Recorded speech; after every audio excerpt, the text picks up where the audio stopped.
In kot smo napovedovali, smo seveda veseli, da lahko v tem studiu pozdravimo našega župana, gospod Aleksandar Saša Arsenovič. Dobro jutro. Dobro jutro vsem. Dobro jutro. Prav je deževno, naj bo sončno. Ja, v odgovorih upam, da. No, kar sveže delujete po seji mestnega sveta, ki je bila včeraj. Bilo je nekaj zanimivih predlogov, ki so bili sprejeti, kaj vse to pomeni. Imeli bomo torej nižje položnice za vodo in čiščenje odpadnih voda, nižje subvencije za starše, tudi ta cona 30 v Kamnici se je preglasovala. Nisem spal dolgo, sem pa hitro spal. Ok, dobro, to je tudi učinkovito. Ja, zdaj bo pa lahko spet eni hitro vozili tisti, ki so prej zagovarjali varnost s pomočjo znižane hitrosti. Veliko je bilo včeraj dobrega, vesel sem, da smo uspeli znižati ceno vode in čiščenja vode. To je približno 800 000 prihranka za občane Maribora, ki bodo dobili ta denar sukcesivno nazaj pri novih položnicah. Vesel sem, da nismo povečali subvencije, ki je za že 2 milijona, pa strošek za vrtce je narasel v zadnjih 5 letih 7 milijonov za občino in znaša za že skoraj 24 milijonov. Redni program plus 2 milijona damo za subvencije, ki sem jih hotel znižati za 1 milijon postopoma, zato da bi lahko imeli več investicijskega denarja za vrtce in šole, namesto da financiramo starše. Naj povem, da 1200 otrok ima itak brezplačen vrtec, ali zato ker imajo tretjega otroka ali pa ker imajo najmanj prihodkov v družini. In to povečanje bi pri tistih, ki so v najnižjem razredu, pomenilo 1,89 € vsake 4-5 mesecev zraven. Torej govorimo o relativno malem denarju pri zavedanju, da imamo najnižjo stopnjo brezposelnosti zgodovinsko, da smo v Evropi tretji z najnižjo stopnjo brezposelnosti, da res ni nobenega razloga, da občina, ki nima, financira tiste, ki imajo. Torej na mizi je bilo, ali želite pomagati otrokom in v šolah in vrtcih, da bodo imeli boljše pogoje za bivanje, ali pa pač, okay. To je to. Upam, da bo razprava o proračunu, ki gre drug teden, izredna seja. Hvala vladi, da so sprejeli hitro ta ZFO, ki nam omogoča zadolževanje.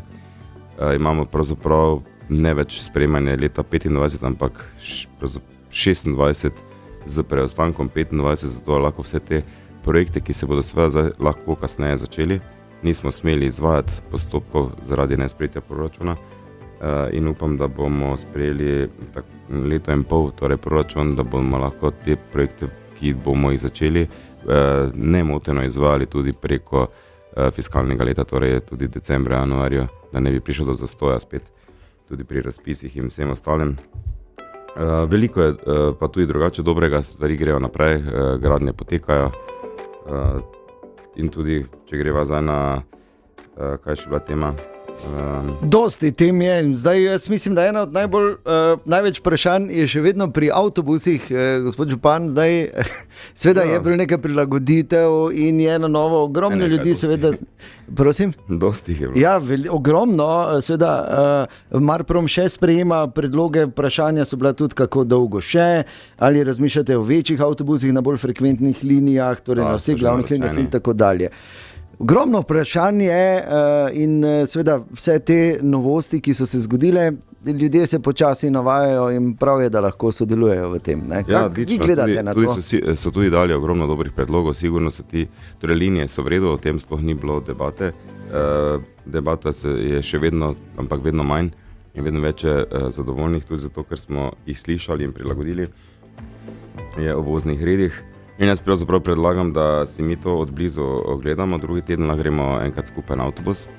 Gremo jaz tudi, pa da vidimo, če je tako hudo tam v avtobusih več zadovoljnih ali pa več nezadovoljnih. Okay. Spremembe pa so vedno nekaj, mi pa smo morali, če smo želeli narediti neko spremembo, seveda iti v to, kar je trajalo 2-3 leta priprava in sem vesel, da nam pravzaprav uporaba javnega potniškega prometa raste, da ga povezujemo z drugimi ponudbami, kot so dolgotrajno parkiranje, uporaba gondole in vse, kar še pride za kartico M-Connect, ki jo bomo uvedli. Veseli me tudi elektrifikacija, torej lažje plačevanje, sedaj tudi brezstično samih avtobusov in prijaznost in veliko je novih avtobusov, veliko novih je na poti, električno imamo prvimi, tada v resnici, kar se tiče javnega potniškega prometa. Še ena pohvala MOPE, ministru Kumru, ki tista kapica je padla in upam, ki je obremenjala proračun za plačevanje upokojencev, medtem ko je država govorila, da to plačujejo oni, smo v resnici plačevali mi, tu je delno to odpravljeno, delno pa upam, da bo tudi, tako je bilo tudi obljubljeno, da se preverja tudi celovita ta formula ali razdelitev denarja in način plačevanja, da bomo tukaj neprikrajšani, kot sedaj deluje Vizavi Ljubljane. Ok, apropo avtobusi, poslušalka Sonja je recimo vprašala tudi, ker je lastnica psa male pasme in ga povsod sabo vzame, ne sme pa ga vzeti na avtobus. Ali kaj razmišljate tudi o tem, da bi se v Mariboru to spremenilo, kaj na tem področju? Torej, v samem odloku piše, da se sme, torej prave pse lahko imajo policisti in gorska reševalna v spremstvu vodnikov in psi vodnikov slepih ljudi so lahko. Drugače pa se lahko prevaža manjše živali, ki so kot ročna predlaga v ustreznih sredstvih za prevoz, naprimer košarah, kletkah. In vsa odgovornost je seveda na strani uporabnika. In glede na bližino in včasih gnečo, seveda je to kar delikatna zadeva. Po eni strani bi radi šli z našimi ljubljenčki vse povsod, ki jih razumemo kot svoje družinske člane, po drugi strani pa vseeno je treba upoštevati tudi želje drugih. Ja, absolutno. Ok, Andrej recimo sprašuje, širitvijo plačljive bele cone se pojavil še večji problem parkiranja za najemnike stanovanj, ker bloki po večini nimajo dovolj lastnih parkirnih mest in veliko lastnikov prav tako ni pripravljeno torej dovoliti prijavo stalnega prebivališča najemniku. Zato vprašanje, zakaj ni možno najemniku kupiti veljavno najemno pogodbo dovolilnice za parkiranje v beli coni? Torej, po dobrih rezultatih in zadovoljstvu meščanov, tam, kjer smo uvedli bele cone, se je naenkrat pokazalo veliko prostora prav za parkiranje prebivalcev, kot naprimer na Kamniški. In temu bomo sedaj sledili, kar pa pravi gospod Andrej, pa ima seveda prav in po novem odloku imajo pravico oddati vlogo tudi najemniki stanovanj oziroma stanovalci z začasnim prebivališčem od cone 5 do cone 11 za 1 leto, ne pa tistih, ki so že sedaj prepolne. Ok, skratka, to že je. Matejo zanima, ali bo v okviru čistilne akcije res brezplačen odvoz azbestnih plošč za občane Maribora? Res je, dodali smo dodatno akcijo, upam, da bomo zdaj začeli točno z datumom opredeliti, to bo v aprilu, pričakujem jasno sporočilo Snage, kako in da bo čim manj birokracije in da se končno tega azbesta rešimo in hvala svoje Snagi, ki nam to ponovno omogoča. No, super, tako da brezplačen odvoz azbestnih plošč bo. Vse informacije boste seveda dobili pravočasno tudi pri nas. Marjana pa načne debato, ki je tudi bila relativno vroča, ampak poudarek na relativno, torej postavitev radarjev v Mariboru. In seveda naredili so študijo na univerzi in zanimivo sprašuje, da v študiji niso zajeli predloga za umestitev radarja na Stari most. Torej, kdaj pričakujemo? Tu se samo vidi, da ni bilo političnega vpliva. Mi smo vprašali stroko, glede na njihovo znanje, meritve in vse, da povedal, kje je najbolj smiselno zniževati hitrost, da bi dosegli čim večjo varnost. Včeraj v razpravi smo videli pravzaprav en zastrašujoč podatek, kaj se zgodi, če avto vozi 50 in ob trku z pešcem v 85% pride do smrtne poškodbe, če pa vozi 30, pa je smrtna poškodba samo pri 10%. Se pravi, govorimo o 20 km/h, ki včasih res delujejo, da jih je težko doseči, sploh če je neka cesta dolga, ravna in deluje, da bi lahko hitreje vozil. Po drugi strani pa smo vseeno živimo v skupnosti in je prav, da poskrbimo za varnost vseh ostalih. Ni isto, če si v pločevini ali pa če si na kolesu. Tam si vseeno zaščiten in kot tisti, ki smo v avtomobilih, ogrožamo bolj ranljive v prometu. Ja, dejstvo pa je, da je fino, da je res stroka zdaj postavlja te pozicije in da bo dejansko učinek teh radarjev pravi, kot načrtuje. Pa tudi osveščali bomo, opozarjali, napovedovali, pravzaprav že včerajšnja seznanitev na mestnem svetu je bila del tega PR-ja, da se je slišalo, kje to bo, da bodo naši meščani opozorjeni, ker v resnici nam gre za to, da zmanjšajo hitrost na splošno ker cel svet ve, da je pač manj, to ne rabiš posebnih študij, ker so bile milijonkrat že narejene, da nižja hitrost seveda povečuje varnost v prometu in zmanjšuje nevarnost težjih poškodb in smrtnih. In kdaj bodo torej zdaj ti radarji? Jaz mislim, da bo to takoj, ko bo cel proces sklenjen, mogoče še v aprilu. Aha, že v prihodnjem mesecu. Okay. Drago je postavil vprašanje, zakaj kot župan kljub temu, da ste sami večkrat opozorili na podfinanciranje občine strani države, še niste sprožili ustavnega spora, čeprav so vam to tudi nekateri mestni svetniki recimo pozvali vas k temu. Virov financiranja ali pa razbremenitve proračuna je ogromno. Mi smo naredili v zadnjih 6 letih vse, da bi počrpali evropski denar za projekte, ki bi jih mi itak drugače potrebovali.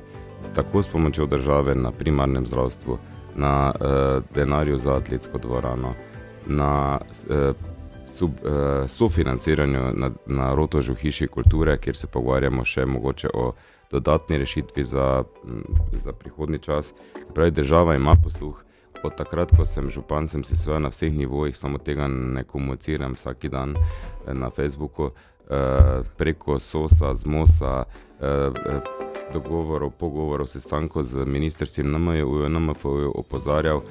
Skupaj smo delali pravzaprav še druge občine na razbremenitvi nalog in država je marsikaj prisluhnila in po drugi strani smo uspeli glavarino, povprečnino, dohodnino, kakorkoli, zvišati z približno 550 leta 2018 ali 2019 na 770, kar tudi 40%. Žal pa je v tem času bil COVID, energijska kriza, pritiski na plačanje in se sam strošek vsega našega delovanja še bolj povečal.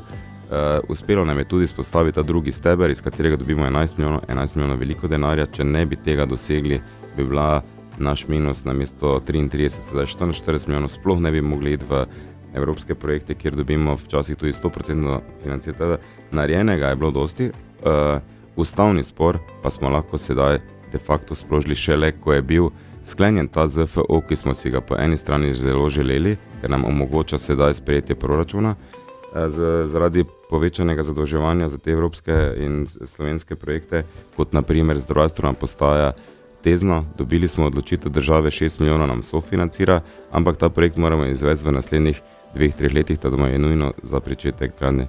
In ta ustavni spor je sprožen bil takoj po sprejetju ZFO, torej je v teku. Aha, je v teku, torej že to je bil torej odgovor na vprašanje. Torej, eno je iti na ustavni spor, drugo pa je, če probaš to dogovorno rešiti. Dogovor smo rešili zelo veliko, bilo bi še bistveno slabše. Upam pa, da bo seveda še boljše. No, definitivno upamo vsi. Župan je danes naš gost v tem studiu, imamo uro za mesto, še kup vaših vprašanj čaka na odgovore, nadaljujemo takoj potem.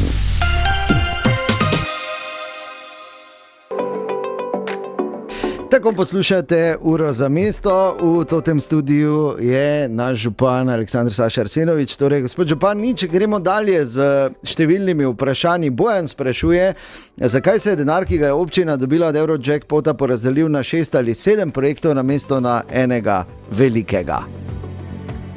Če pa bi ga dali na enega, bi rekli, zakaj na enega, zakaj ne 6-7? Torej, zakaj? Skušali smo rešiti tisto, kar prej zaradi vneme po črpanju evropskega denarja in zagotavljanja denarja, zato nismo uspeli in smo dali zaradi nevključevanja prebivalcev 500 000 za zaključek projektu participativnega proračuna, ki so že bili izglasovani za leto 23-24 in za zagon 25-26, ker nam je zelo mar, da občani tudi sami povedo in da lahko delu denarja sami razpolagajo.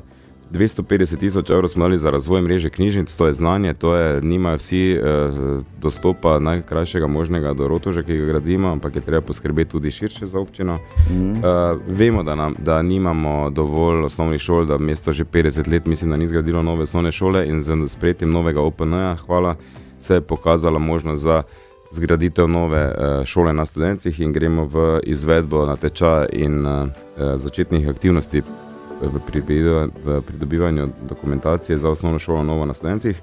Super. In zato, ker smo seveda tako zadolženi, da nismo mogli niti sprejeti proračuna brez spremembe zakona, ki nam sedaj omogoča više zadolževanje, smo rekli, da smo manj zadolževali in dali 500 000 iz tega za zdravstveno postajo Tezno. En del denarja pa gre za odkup zemljišča za vrtec. Torej smo probali zadeti čisto vse, starejše, mlajše, ne centra mesta, ampak širše mesto, in jaz mislim, da bo to zelo dobro in bo tudi te projekte sedaj lažje izvesti, ker bomo jih tudi lahko komunicirali za to na način, da smo denar dobili pravzaprav nenačrtovano, in hvala tistemu, ki je v Mariboru vplačal dobitek. Ja, da bi jih bilo še več. Ne? Stanko je vprašal, kako je zdaj s to vodno fontano, ki je bila na Lentu pred prenovo tam trga, zdaj Stare trte.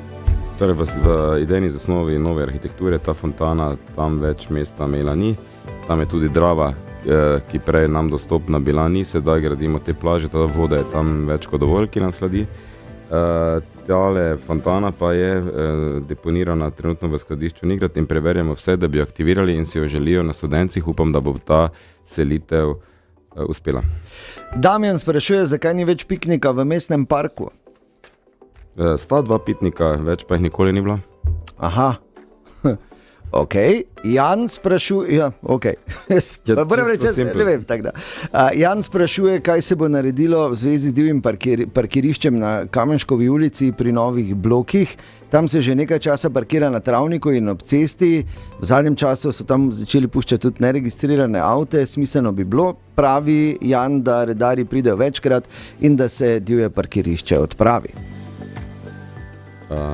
Ta 2 avta bosta seveda odpeljana, če že nista bila neregistrirana. Tu gre bolj za pravzaprav najslabše nekoga kaznovati, pa sejti neljubih ukrepov, pa položnic, pa plačevanja. Ne. To ni lepo. Lepše bi bilo, če bi se vsak zavedal, da je ta zelenica naša in da bi se vprašal, ali bi si ja želel, da nekdo parkira na zelenico pred mojo hišo. Dajmo tu malo bolj skupaj stopiti, pa ne iskati, prišparati 1 evro, pa nekomu uničiti z vožnjo po travi zelenice. Vemo, vsi govorimo o trajnosti, o naravi, o čebelah in istočasno pa njihove habitate z največjo lahkoto povozimo. Teda, drage prebivalke, prebivalci, sami parkirate tam, kjer je to dovoljeno. Ja, bi bilo fajn, da smo tudi na tak način osveščeni. Potem pa moramo mi postaviti količke, potem pa da nekdo količke, ker si misli, da to njegova trava, pa ni, ampak je od vseh nas, predvsem pa je od narave. Ja, absolutno. Darja sprašuje, ali je plan še v tem stoletju, to je seveda mislila pač, se mi zdi, da pač cinizem iz obupa, popraviti cesto skozi Razvanje, ki spada pod občino Maribor. Več odsekov je namreč popolnoma uničenih. Po končanju del predvideva, da je šlo za urejanje kanalizacijskega omrežja. Ja, to je predvideno še v letu 2025, se tudi sam sprašujem, kak je s temi stoletji in kaj bomo uspeli narediti še v tem letu in pol mandata. Imamo krajše cilje, pa si želimo čim več narediti. Masterplan, če bo uspel, ampak ni nujno, da bo, teda bomo morali vseeno gledati na svoje vire in najti vire za postopno in hitrejše preplastitve tam, kjer je možno. Sem pa zelo vesel, da smo včeraj potrdili eno veliko stvar. Našli smo vire, ki ne obremenjujejo proračuna skoraj nič, torej 3 milijone dobimo od Evrope, zato da uredimo ne samo cestišča, ampak tudi zasadimo 70 novih dreves, uredimo celotno infrastrukturo na Ljubljanski, kjer je doma ogromno ljudi, sicer je odsek 800 metrov, za nekdo rekel je to, zakaj ni 2 kilometra, jaz pa rečem, da bo še 800 kot pa nič. In me zelo veseli, da je mestni svet to včeraj potrdil. In upam, da bomo to izvedli in bo ta vpadnica v mesto definitivno polepšala mesto. In v naši viziji, kot sem že zadnjič povedal, vzpostavitev dvorednih drevoredov na vseh velikih vpadnicah, Ptujska, Tržaška, upam, da bomo prišli do tega. Torej delamo dvoje, delamo boljše pogoje za življenje nas, dajemo boljši vtis, da smo že v mestu povsod, ne samo v centru. Ja, in ne nazadnje je to multiplikativno, sploh v časih, ko so pač poletja vedno hujša. Branimirja zanima, ali bi se župan odzval na krajši klepet na sedežu medobčinskega društva slepih in slabovidnih v Mariboru, na katerem bi lahko spregovorili o problematiki slepih in slabovidnih in našli kakšne rešitve za lažje življenje slepih v našem mestu. Smo imeli prejšnji teden sestanek z predstavniki invalidskih društev ravno na temo, kaj vse še lahko naredimo. Tema so seveda dvigala, tema so vzpostavitev dovolj parkirišč za invalide, pa po drugi strani tudi ureditev tega na pobudo vseh nas, te dovoljenice izdaja država in bi bilo fajn, da bi bile pač preverjene še enkrat časovno omejene. Tam je kar precej zlorab, ker mnogi, ki nimajo ali pa niso gibalno ovirani, vseeno parkirajo tam, kjer bi bilo fajn, da je prostor za invalide, ki so recimo na vozičku, ne. Ja, definitivno. To je relativno širok pojem, tako da z roko v roki napredujemo že samo s tem, da gradimo cono, prostor med Dravo in našim Gričevnatim svetom. Brez robnika smo naredili dosti. Včeraj smo potrdili 3 nova dvigala tam, kjer bi jih pravzaprav že zdavnaj morali imeti za lažjo dostopnost v mestno četrt Brezje, zdravstveni dom Studenci in na Trubarjevo, kjer so društva in torej gremo počasi, skladno z sredstvi, kjerkoli lahko delamo to, kar pravzaprav bi že moralo biti zdavno narejeno. No. Ja, res. Timi je vprašal, ali bo letošnji festival dejansko na Lentu, ker glede na obljube pač seveda in kot vidimo, se lentovska plaža vseeno zaključuje, tako da bo na Lentu. Ja, se že lani bil na Lentu, sicer zame bistveno prevelik oder, ki je namesto onih utic šotorov zdaj kazil pogled. Upam, da bo tokrat na še boljšem mestu, ker bo te stik z vodo, plaže, stopnice dokončane. Sem vesel, da je vzhodni del končan. Včeraj smo z otroci zasajevali drevesa, 25 novih dreves pride in 400 kvadratnih metrov več zelenic, grmovnice, 60 cm visoke, pač kot bo zrasle, da ne bo spet vse narobe, ko bomo kaj zasadili. Pač ne bo, ker čekaj, Lent rabi tudi malo več sence, ne? Ja, to smo se naučili. Sem jaz osebno si želel, da se projekt spremeni in da ta spodnji del dobi več zelenitve. Ja. Smo prišli z 9 dreves, da na 25. Super. Brigito zanima, ali je skrb za Malečniški most v domeni države oziroma ali ima občina kako besedo pri tem, da bi se dela vseeno kmalu začela? Besedo imamo, ni pa v naši domeni. Trudimo pa se na vseh sestankih na ministrstvu, da bi se našlo več denarja za in vzdrževanje državnih cest in za vse potrebne projekte, vključno z Malečniškim mostom, z pričetkom gradnje ceste v Bresternici in seveda z tem, kar mesto nujno potrebuje, da bo enkrat zaključilo ring, sedaj, ko se kažejo neki dobri premiki na delu zahodne obvoznice, 1,3 km in potem nadaljevanje, da potem povežemo to z našim predorom mestnim in upam, da smo zdaj že pozabili, da so poplave bile za vse, razen za centralno Slovenijo. Ja, res je. Torej, naš tunel, to še vedno je plan. Plan se to je edina možna rešitev, se smo vse naredili, zato vse študije izvedljivosti, primerljivo z drugimi projekti, cost benefit, vse je 16 metrov pod zemljo, mi živimo in potem počasi nastane ena pot, ki povezuje Koroški most z Bob stezo, recimo, no, da bo vsem jasno. Okay.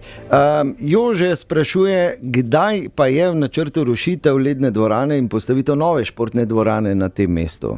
Je to še vedno realni načrt? Maribor ima 113 tisoč prebivalcev in močno regijsko vpetost, kjer nas je 200 tisoč, ampak to je še vedno premalo, da bi lahko gradili monošport dvorane za katerikoli šport. Zelo dobro smo zdaj naredili, da je dom košarke postala Lukna dvorana in dvorana Tabor dom košarke, odbojke. Drugače si pa želimo seveda zgraditi multifunkcijsko dvorano za večje prireditve in za treninge in ki bi dala tudi možnost v spodnjem delu pod tribunjem prostore za treninge in smiselno bi bilo to umestiti na mestu sedaj potratne in stare ledne dvorane, kjer bi seveda led prišel nazaj, ampak bi dala nova dvorana. Veliko smo imeli ogledov, projektna naloga je zunaj, upam, da bomo uspešni pri načrtovanju tega in potem tudi pri sofinancerskem delu strani države, ker Maribor bi pravzaprav moral prispevati svoj del, kadar Slovenija organizira velika tekmovanja. Ne moremo pa graditi tako drage in velike dvorane samo zaradi tekmovanja, ki traja en teden, ker moramo mi s to dvorano živeti vedno. Ja. zato bo treba narediti koncept, kjer bo to multišport, pa še kultura, kongresi, tako da bo neka dvorana, ki bo omogočala, da bo Maribor vedno na radarju nekih pomembnih dogodkov, seminarjev, kongresov. Tudi večje koncerte, recimo, večjih zvetnikov. Smo zaomeni na 3-4 tisoč v dvorani, želimo pa si recimo 7-8. Ja, ker to se že lahko malo bolj resni kaj velikega, ne megalomanskega, ampak nekaj, kjer lahko še vedno dobra energija na tekmah in seveda dovolj ljudi na koncertih, ki potem omogočajo bolj kvalitetne ali pa vsaj draže koncerte, ker je več kart na gažo tistega, ki nas... Ja, definitivno.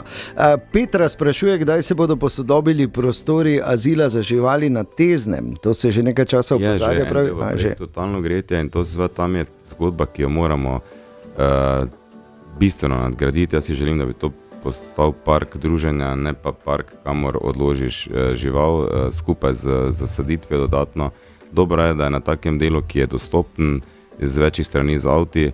Želel bi si pa, da je tam več vrveža in pravzaprav stika z živalmi, ne tudi vsakodnevno na sprehode, na to nadruženje z temi živalmi. Mogoče nimajo vsi pogojev doma imeti žival, tam pa bi lahko predvsem otroci se učili od živali vsakodnevno. In upam, da bomo zdaj naredili, gospod direktor si za to zelo prizadeva. Hvala vsem tam zaposlenim, ki na to vedno opozarjajo in verjamem, da bo leta 25-26 z proračun šlo tam naprej v smeri parka. Ok, torej Marušo zanima, kdaj lahko na Pobrežju na ulici Veljka Vlahoviča ali pa denimo Istrski in okolici pričakujemo M-bajke, ker zdaj so najbližji pri domu Danice Vogrinec, kar pa je za marsikoga že pol poti do mesta. Vseeno gre za pač veliko mestno četrt, največjo Pobrežje. Res je, zato si zelo prizadevam in hvala gospodarstvu, ki ima za to posluh, ki pravzaprav se priklapla na ta sistem, ki smo ga mi kot dali koncesijo Europlakatu, sedaj pa je odnos vedno med Europlakatom in drugim podjetjem, ki to se pridružuje tej trajnostni mobilnosti in omogoča ta način potovanja tako za svoje zaposlene kot za svoje stranke po celem mestu, več ko je postaje, več jih je. In dobro pri tem je, da bo zdaj v kratkem, verjetno že čez par tednov, bodo odprti 2 novi postaji na Tezno, ena pri Pokopališču in druga na Griniču in bo s tem narejena ta pentla, ki še ne rešuje Veljka Vlahoviča. Naslednji korak pa je v tisto smer, takoj ko bomo našli sponzorja, mogoče nam ga gospa pomaga najti. Dobro, skratka, ampak vseeno se mreža širi. Ja, seveda je smiselno, zelo smiselno Veljka Vlahoviča in tam je tudi veliko trgovin in naše veliko zemljišče in gradnja RSS-ja, 400 stanovanj, se pravi, počasi bomo sigurno prišli od tja. Upam, da v letu 26. Grejo pa 3 postaje na Tezno.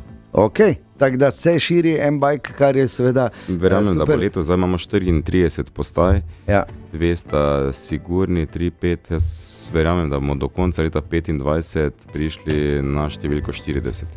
Kar je seveda fenomenalno. Ja. In hvala, da se vozite z M-bikom. Ja, ampak zanimivo, ne, zdaj samo če še ostaneva samo za trenutek pri tej obliki mobilnosti, koliko je bilo enih, ko se je to vse skupaj začelo, koliko je bilo enega skepticizma in kaj bo Maribor in zakaj nimamo e-skirojev, če imajo pa so te e-skiroje, zakaj se moramo mi matrati, pa kako bomo zdaj to? Bolni, ne, zakaj bi zdravi? Ja, no, sej, ampak v končni fazi... Še vrniti ga moraš, ne, skirca bi lahko kar nekam vrniti. Ja, kar nekaj pustiš, ja.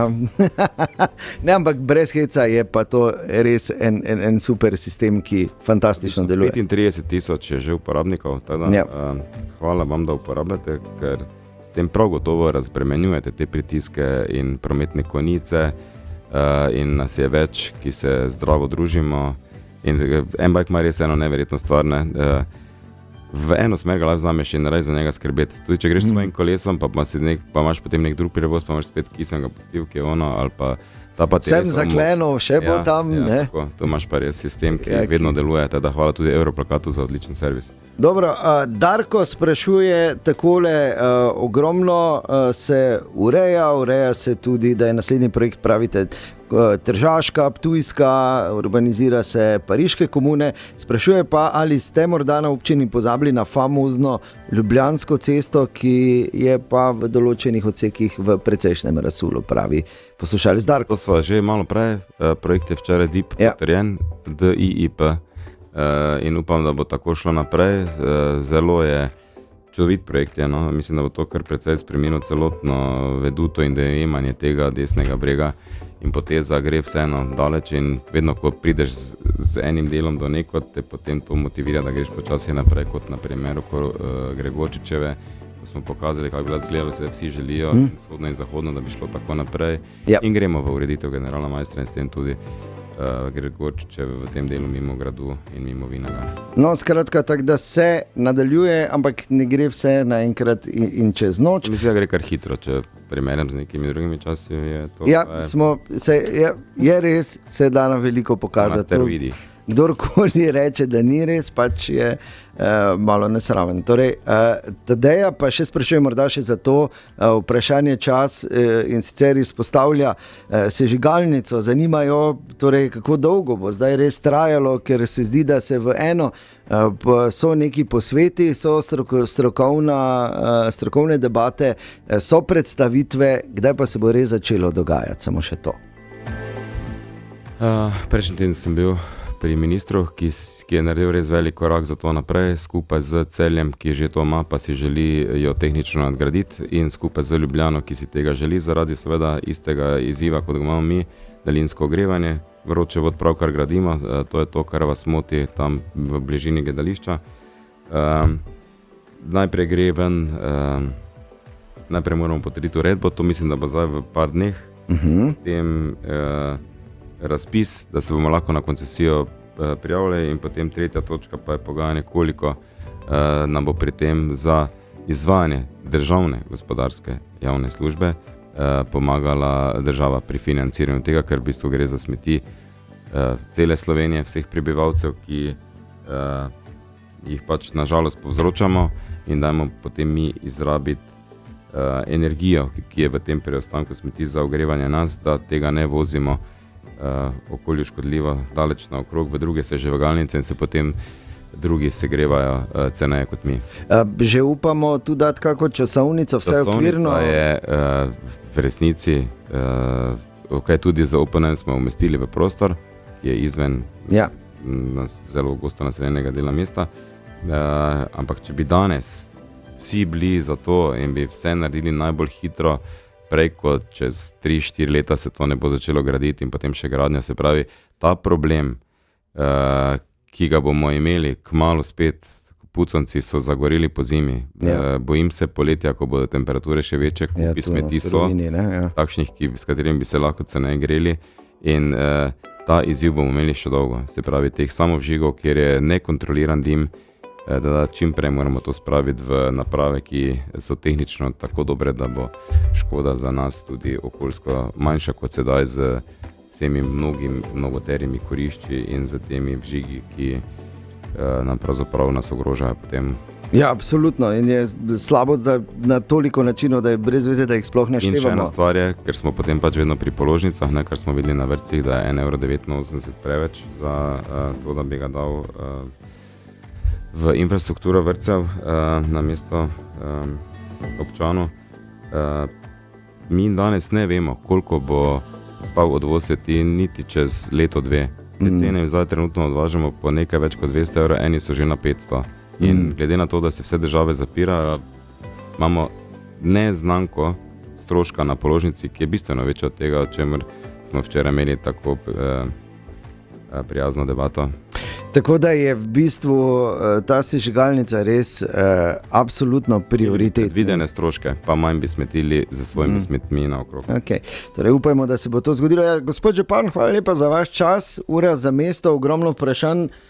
Je dobilo odgovore, nekaj pač jih žal, ker je veliko prišlo. Ja, absolutno. Malo nekonkretno na avtobusih. Aha, točno, avtobusi. Tako, ja, naslednji teden se gremo voziti. Ja, zdaj še ne s temi novimi, ampak 8 novih prije še letos in tudi turistični vlakec, ki bo zgledal romantično starinski kot tisti, ki je ropotal po mestu, bo pa električen.